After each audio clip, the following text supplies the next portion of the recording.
Well, our cover crops off on my right here are one of the last bright green spots left in our gardens, and we really have enjoyed them, but as you can see, the deer have enjoyed them even more. They've really done a job of going through and trampling the crops and also eating off the clover. So we hope they've enjoyed this banquet feast that we've set out for them. Well, in our strawberry patch, we're going to get it ready for the winter. And first off, you'll notice that we're getting some really great fall color on our asparagus, and it's starting to die back.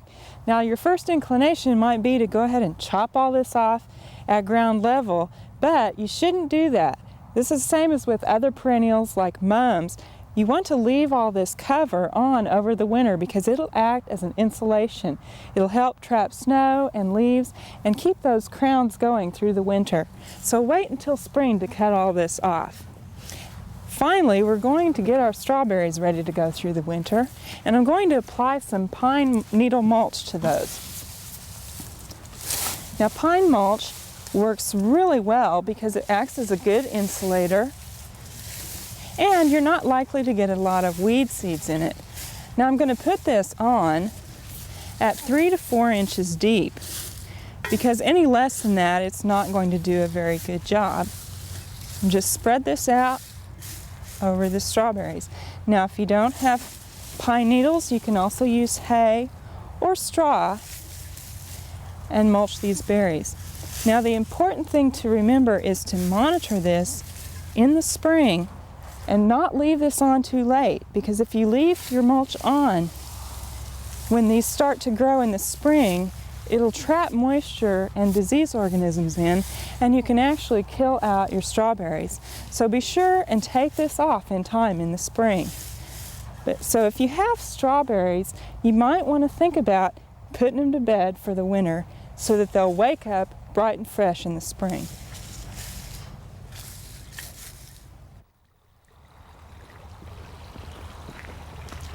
Well, for those of you who might not have planted any cabbage or kale before in your landscape, I wanted to show you what a little bit of planning ahead can do to brighten up a garden that at this time of the year can actually be kind of drab.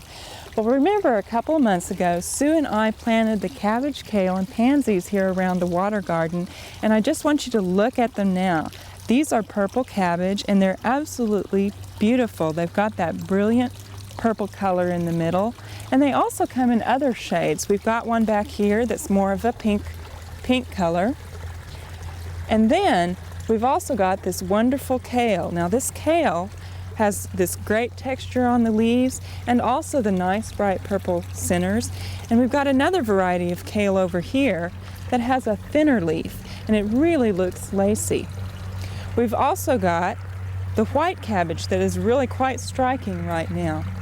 Now, one of my favorite things about the cabbage and the kale not only is the color, but you'll notice even on this drippy day how these catch the raindrops and they almost look like jewels on the leaves, and that's one of the draws to these plants. Now, we've planted around these a lot of pansies, and that also serves to brighten it up. So you might try and plant some of these in your landscape to brighten them up this time of year.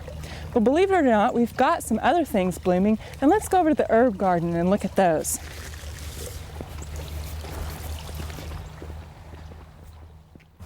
Well, there are a number of fall blooming crocus, and we decided to plant some of those in our herb garden.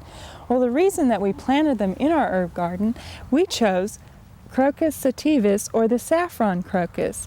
Now, the saffron crocus is where the spice saffron comes from, and that's why we chose to put these in our herb garden. Now, saffron, if you've never cooked with it before, if you're going shopping for it, you'll notice that it's the most expensive spice you can buy. And here's why. The actual part of the saffron crocus that makes the spice are these 3 stigmata here. And there's only 3 per crocus, so it takes a lot of these to make enough saffron to cook with. And these are all hand harvested because they haven't found a way to separate these from the flower without harvesting them that way. Well, while we're not going to go into saffron production, we are going to harvest some of these just as a novelty. And all we do is take and pull these off, and then we'll set those on a napkin and let them dry, and then we'll store those in a vial. Now, saffron has a great, I'll smash one here, has this great yellow color, and it has a wonderful flavor and aroma that goes well with breads and also with rice. It can make your bread look a bright golden color. Now it takes 35,000 crocus bulbs to be able to harvest a pound of saffron. So we're not going to get rich by harvesting and selling our saffron, but it's a nice novelty thing to have added to our herb garden. We hope you enjoyed this video. It's part of our OK Gardening Classics YouTube channel. You can also find more recent videos on our Oklahoma Gardening YouTube channel.